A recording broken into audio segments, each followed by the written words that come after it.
여러분 안녕하세요. 네, 컴퓨터 일반 가틀지 강좌입니다. 자, 이번에는 데이터 통신 41번부터 진행하도록 하겠습니다. 보안을 위해서 사용되는 암호화 알고리즘이 아닌 것은 무엇이냐라는 거죠. 자, 문제에서 요구하는 것은 이제 알고리즘이 아닌 것은 하고 물어보고 있습니다. 자, 우리가 알고 있는 암호화 알고리즘 뭐가 있나요, 여러분? DES 알고리즘, 또 RSA 알고리즘 이것이 있죠. 그리고 SEE다, SEED라는 이제 알고리즘이 있습니다. 이거는 이제 한국 인터넷 진흥원인 키사에서 블록 암호 알고리즘으로 개발을 했던 내용입니다.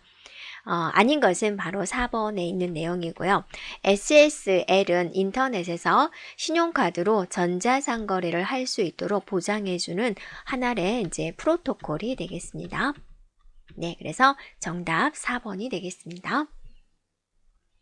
네, 다음 문제 보겠습니다. MS 오피스와 같은 응용 프로그램의 문서 파일에 삽입이 돼가지고 스크립트 형태의 실행 환경을 악용하는 악성 코드는 그랬죠. 그러니까 응용 프로그램 안에 들어가는 거죠. 자, 바이러스는 보통 실행 파일에 걸리고 실행 파일을 실행을 시켰을 때 바이러스가 이제 실행이 되는 건데 얘는 이제 응용 프로그램이에요. 예를 들면 이제 엑셀 프로그램 속에다가 매크로가 들어가는 거죠. 그래서 해당되는 엑셀 프로그램을 실행을 시켜주면 매크로로 변장한 바이러스가 실행이 돼버립니다. 그래서 이러한 것들을 우리는 매크로 바이러스다라고 합니다.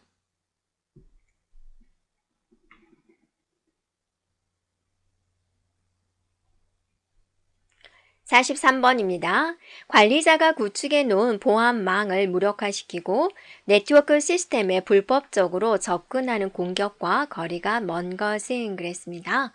자, 1, 2, 3, 4를 살펴보면 1번에 이제 악성 코드다라고 나와 있고, 그 다음에 이제 스푸핑이다라고 나와 있죠. 스푸핑이다라는 것은 무엇입니까? 네, 속이는 거죠.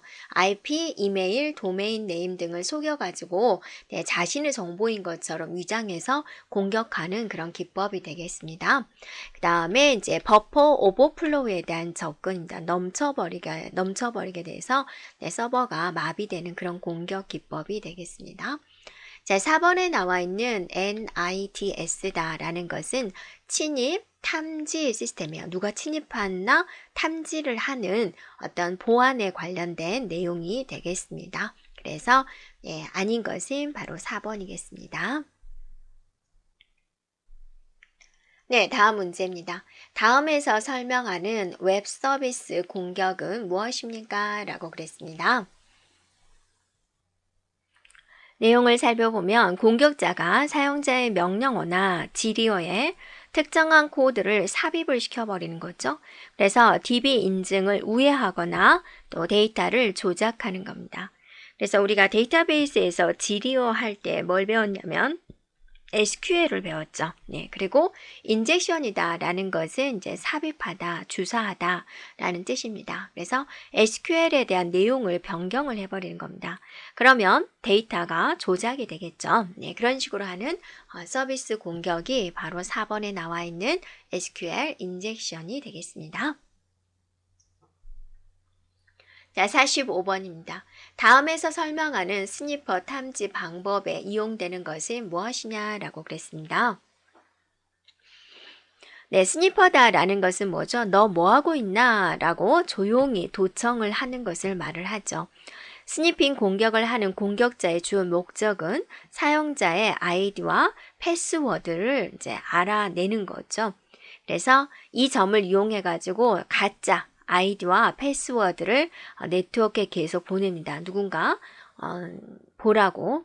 공격자가 이 아이디와 패스워드를 이용해서 접속을 시도하면 그때 이제 탐지를 하는 거죠. 일명 낚싯밥처럼 되는 것을 말을 하죠. 자, 이러한 스니퍼 탐지하는 방법에는 핑을 이용하는 방법이 있고요. 또 ARP를 이용하는 방법이 있고요. DNS를 이용하는 방법이 있고요. 또 데코이를 이용하는 것, 그 다음에 ARP, ARP, 와치가 등이 있습니다. 그래서 문제에서 요구하는 것처럼 가짜 아이디와 패스워드를 보내서 탐지하는 방식은 바로 3번에 나와 있는 데코이 방법이 되겠습니다. 26번입니다. 피싱에 대한 설명으로 옳지 않은 것은 그랬습니다. 피싱이다 라는 것은 우리가 낚는다. 1번에서 설명이 나와 있죠. 그래서 유명 기관을 사칭하거나 개인정보, 금융정보를 불법적으로 수집해가지고 금전적인 이익을 노리는 그런 사기 수법을 말을 하고요. 이메일로 이용하기도 하죠. 그래서 링크 주소를 클릭할 수 있도록 유도를 하는 거죠. 다음에 방문한 사이트를 진짜 사이트로 착각을 해서 아이디와 패스워드를 입력을 하게 하는 거죠. 그래서 개인정보를 노리는 겁니다. 모두가 다 개인정보를 노려서 그것에 대한 이제 이득을 취하는 것을 우리는 피싱이다 라고 합니다. 네, 그래서 옳지 않은 것은 2번이 되겠습니다. 자, 47번입니다. 서비스 거부 공격 방법이 아닌 것은 그랬습니다. 서비스 거부 공격이다, 도스 공격이다 라고 하는 거죠. 서버가 서비스를 제공하지 못하도록 굉장히 이제 많은 방해를 하는 그런 작업이 되는 거죠. 네, 그래서 정상적인 서비스를 방해하기 위한 공격 기법을 우리는 서비스 거부 공격이다 라고 합니다. 그래서 여기에는 이제 하는 방법에 따라서 몇 가지가 있는데 SYM 플로딩이 있고, 네, 핑 오브 데스, 네, 방법이 있고, 또 여러분 티어 드롭 방법이 있죠. 네, 그 다음에 랜드 어택. 자, 이런 방법들이 있습니다. 그래서 여기에 이제 해당하지 않은 것은 뭐가 됩니까? 바로 이제 1번이 되겠군요. 1번에 ARP 스푸핑입니다. 이거는 이제 스푸핑에 해당이 되는 거죠.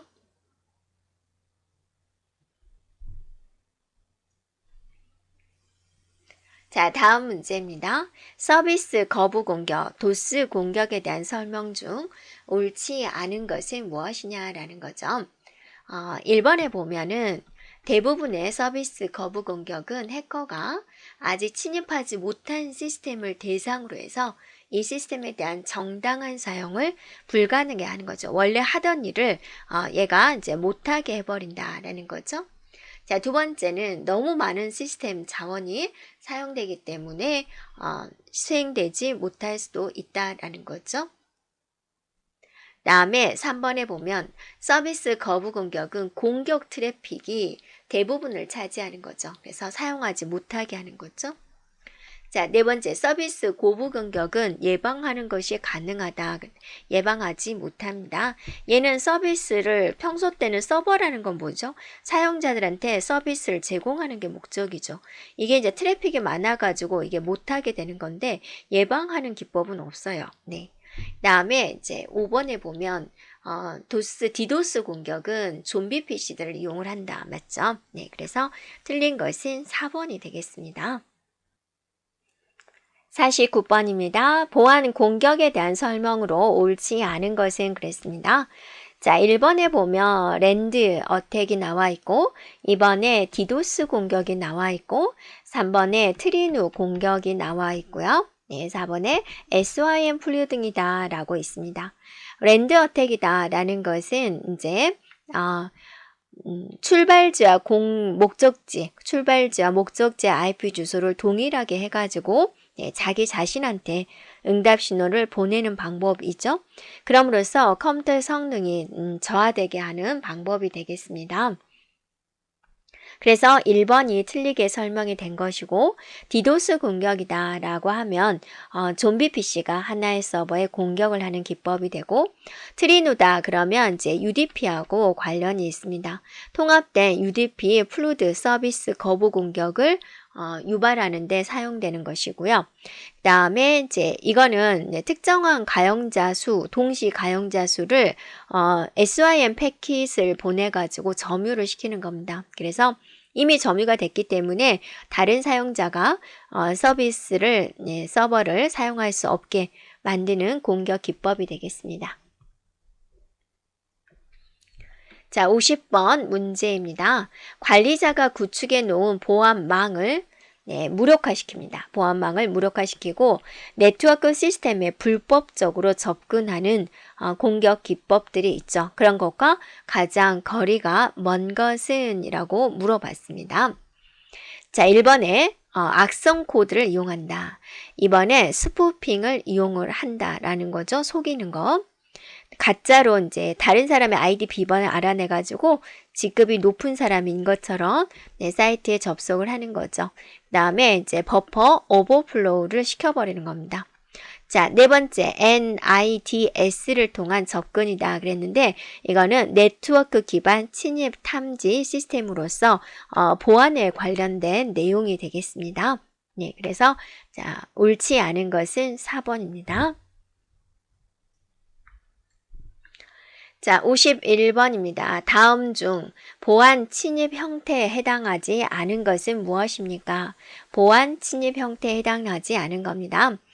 네, 차단, 위조, 가로채기가 있고요. 부인 방지다라는 것은 뭡니까?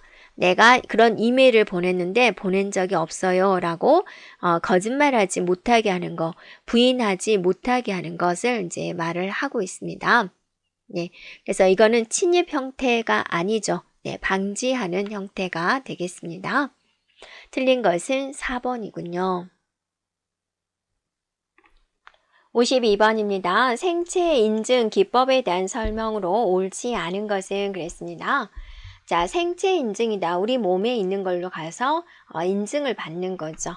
자, 정적인 신체적인 특성, 동적인 행위적인 특성을 이용할 수가 있는 거고 인증 정보를 망각하거나 분실한 우려가 없다. 비밀번호를 잊어버린다든지 또는 뭐 카드를 안 가져왔다든지 그런 우려가 없다라는 겁니다. 자, 지식 기반이나 소유 기반의 인증 기법에 비해서 일반적으로 인식 오류 발생 가능성이 낮다 그랬는데 오류 발생 가능성은 높습니다.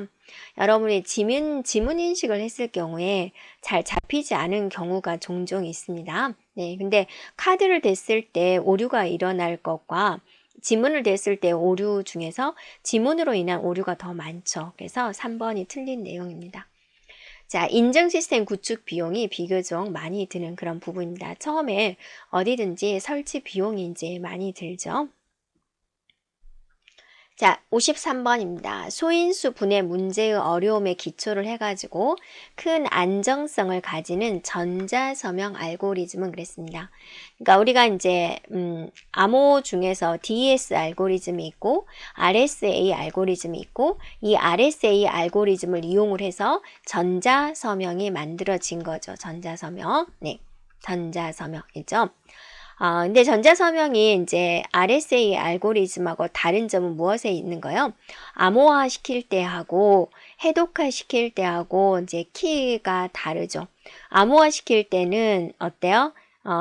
얘는 개인으로 하는 거고 해독화 시킬 때 이제 공개적으로 하는 이 부분이 조금 다른 부분입니다. 그래서 정답은 1번이 되겠습니다.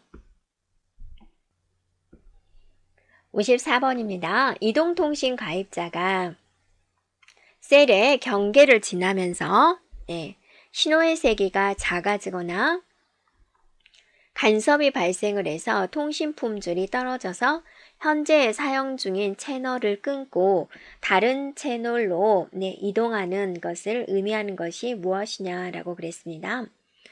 자, 이거는 셀이다 그러면 이제 기지국에서 관리하는 영역이라고 생각을 해보세요. 그래서 A가 관리하는 곳, B가 관리하는 곳, 이 사람이 이제 이 경계선을 넘어서 이렇게 진입을 하고자 할 때 통화의 단절 없이 계속 통화가 될 수 있게 해주는 기능, 그런 기능들에 뭐가 있냐? 바로 이제 핸드 오프 방식들이 있습니다. 자, 여기 이제 핸드 오프 방식은 여러분이 이론서에도 배웠듯이 소프트 방식이 있고 또 소프터 방식이 있고 그다음에 이제 하드, 핸드 오프 이런 방식이 있죠. 그래서 결론은 어떻게 하면 얘가 못 느끼고 넘어갈 수 있도록 해주느냐라는 건데요. 이거는 소프트 방식은 신호가 끊어지기 전에 다른 기지국의 신호를 통해 가지고 통화에 이상이 없도록 지원하는 방식이고, 소프트 방식은 신호가 겹치는 구간에서 두 개의 기지국 신호를 모두 수신하는 방식이 되고, 자, 하드 핸드오프 방식이다라는 것은 통화의 단절은 전혀 없지만 순간적으로 무선 주파수로 교체되기 때문에 느끼지는 못하지만 순간적인 단절이 있는 방식을 의미를 합니다. 그래서 전반적으로 핸드오프 방식이다라고 합니다. 자, 55번입니다. 다음의 조건을 모두 만족하는 암호화 기법은 그랬습니다. DP 헬만에 의해서 제안이 되었고, RSA가 이 기법의 대표적인 알고리즘이다 라는 거고, 비대칭적 암호화 방식이다. 암호화하는 것과 이제 해독하는 키가 서로 다르기 때문에 그런 거죠. 이것의 대표적인 게 바로 뭐가 있죠? 바로 공개키, 암호화 방식이 있습니다. 공개키 암호화 방식 1번이 되는군요. 자, 56번입니다. 다음 중 파일의 내용을 알 수 없도록 암호화하는 방법에 대한 설명 중 옳지 않은 것은, 자, 문제에선 지금 비밀키 방식과 비밀키 방식과 또 공개키 방식에 대해서 비교해서 지금 설명을 하고 있는 방식이죠. 가장 흔한 게 뭡니까? 키를 동일한 키를 사용하느냐, 서로 다른 키를 사용하느냐, 뭐 하는데 암호화 시키고 복호화, 해독하는 거죠. 해독하는 데 있어서 이걸 물어보고 있습니다. 그래서 1번은 동일한 키를 사용한다. 맞죠? 2번에 공개 키는 사용자가 많아질 경우 키 관리에 어려움이 따른다 그랬습니다. 자, 우리가 10,000명이라는 사람과 이제 암호화를 주고받는다라고 했을 때 얘는 이 10,000명에 있는 사람들과 주인에 있는 사람 키가 동일하기 때문에 각자 다 관리를 해줘야 되는 거죠. 공개키 방식은 어때요? 암호화 시키는 것은 공개로 하는 거죠. 하지만 해독하는 것은 나 혼자 가지고 있는 키로 하기 때문에 무슨 키만 잘 보관해주면 돼요. 내가 가지고 있는 파일 얘만 잘 보관을 해주면 문제가 없죠. 그래서 이게 더 키 관리가 용이하게 됩니다. 공개키가. 그래서 2번이 틀렸습니다. 3번에 비밀키는 암호화 복호화 속도가 빠르다. 간단하기 때문에 공개키는 암호화 키만 공개되어 있다. 그죠? 이것만 공개되어 있고 해독하는 것은 혼자 꼭 숨겨져 있는 거죠. 자, 다음 문제입니다. 어떤 통신사에서 고객의 인터넷 서핑 취향을 파악하기 위해서 사용자의 컴퓨터에 관련된 프로그램을 설치를 했어요. 자, 이거는 어느 것에 해당이 되느냐 거죠. 무슨 목적이에요? 시스템을 파괴하는 목적이 아니라 인터넷 서핑의 취향을 파악하기 위한 거예요. 즉, 마케팅을 목적으로 특정한 프로그램이 설치가 된 거죠. 자, 이런 걸 뭐라 그럽니까? 바로 스파이웨어다라고 합니다. 자, 다음 문제입니다. 정보화 사회에 있어서 개인정보를 불법적인 방법으로 추출하거나 개인의 경제적인 피해를 유발하는 사고가 많이 발생하고 있는데 개인정보를 불법적으로 추출하는 방법이 아닌 것은 자, 1번은 어때요? 도청하는 거죠. 그래서 여러분이 키보드로 입력한 내용을 다 보고 있는 거고, 두 번째는 다른 사람으로 속이는 겁니다. 직급이 더 높은 사람으로 속여가지고 거기에 이제 개인정보를 빼내는 거죠. 그 다음에 이제 4번에 보면 피싱이죠. 뭐 통장 번호, 통장 비밀번호 이런 것들을 추출하는 것을 말을 합니다. 그래서 해당하지 않은 것은 바로 3번이 되겠습니다. 자, 페이징 기법이다라는 것은 우리가 이제 운영체제 쪽에 가상기억 장치를 할 때 진행했던 부분입니다. 59번입니다. 네트워크 프로토콜에 대한 설명으로 옳지 않은 것은 그랬습니다. 자, TCP와 UDP에 관련된 내용이군요. 자, TCP, UDP는 모두 전송 계층에 있는 건데 TCP는 어때요? 신뢰성 있는 전송을 하게 되는 거고 연결형이 되는 거죠. 하지만 UDP는 그렇지 않습니다. 그래서 1번에 보면 데이터 전송의 신뢰성을 보장한다 그랬는데 UDP는 그렇지 않습니다. 그래서 틀린 것은 1번이 되겠습니다. 자, 2번에 IP에 대해서 나왔죠. 네. 다음에 이제 3번에 SMTP가 나왔죠. 이메일에서 사용되는 이제 프로토콜이 됩니다. 다음에 4번에 IP 버전 4에 대해서 나왔죠. 인터넷 주소의 고갈 문제를 해결하기 위해서 자, 여기서 이제 IP 버전 6이 나왔다라는 거죠. 자, 60번입니다. 가상 사설 네트워크입니다. VPN. 그러니까 인터넷망인데 이제 개인 회사에서 쓰고자 하는 그런 걸 우리는 가상 사설 네트워크다라고 하는 거죠. 자, 이것도 이제 다른 인터넷 사용자가 여기 기업체에 침투하면 안 되겠죠. 네, 그래서 터널링 기술을 사용을 하고 전용 회선 기반 사설 네트워크 구축보다 유지 비용이 높다라고 그랬는데 유지 비용이 더 낮죠. 네, 왜냐하면 서울에서 부산까지 서울 지점, 부산 지점을 연결을 하려고 하는데 A라는 회사에서 직접 우리 회사만 쓸 거야 해가지고 땅 파고 해가지고 선을 여기까지 묻는다라고 생각해봐요. 그러면 굉장히 길잖아요. 네, 여러 가지 또 제어 요소가 있죠. 땅 밑에 몇 센치를 몇 미터를 팔 것인지 그 주변의 구조도를 다 알아야 되고 굉장히 공사 날짜도 많이 걸릴 거고 비용도 많이 들 거예요. 그런데 KT에서 인터넷망은 다 설치가 되어 있죠. 서울에서 부산까지 인터넷망 연결되어 있잖아요. 이 망에 몇 군데를 이제 빌려서 쓴다라는 거죠. 그러니까 비용이 더 낮은 거죠. 그래서 2번이 틀렸습니다. 암호화 기술을 사용을 해야죠. 그래서 아무나 못 들어오게. 그다음에 VPN은 방화벽이나 라우터에 내장될 수 있다라는 겁니다. 네, 그래서 틀린 것은 2번이 되겠습니다. 네, 여기까지 진행하도록 하겠습니다.